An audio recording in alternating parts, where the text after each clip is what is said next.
Au moins 543 Irakiens ont été tués depuis le début le 1er octobre d'une révolte populaire inédite qui a été réprimée, émaillée de violence, et cible d'une campagne d'assassinat et d'enlèvement, a indiqué ce vendredi la Commission gouvernementale des droits humains.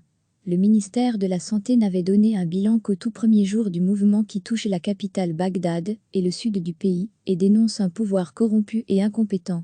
Plus de 4 mois après le début de la révolte, la Commission gouvernementale des droits humains sort, elle aussi d'un long silence, après avoir accusé différentes institutions publiques de refuser de lui communiquer les informations sur les morts, les blessés ou le nombre de manifestants interpellés.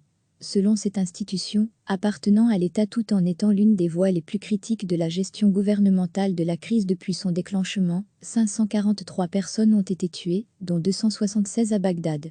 Lire aussi, nouvelle manifestation en Irak après une nuit de feu et de sang, quasiment toutes sont des manifestants. 17 membres des forces de sécurité ont également été tués. En outre, environ 30,000 personnes ont été blessées, selon des sources médicales. Alors que les blessés par balles se comptent par milliers, l'État accuse des membres des forces de l'ordre isolés ou des assaillants non identifiés de tirer. Les manifestants, eux, dénoncent pêle-mêle les forces de sécurité, les combattants des factions armées et les hommes de main des partis politiques.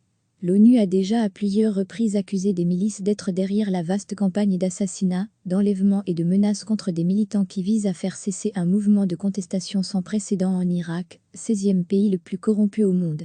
Lire aussi, manifestation en Irak, les jeunes se mobilisent, toutes confessions confondues. La Commission des droits humains dénombre ainsi 22 assassinats ciblés de militants et 72 disparus, probablement toujours aux mains de leurs ravisseurs.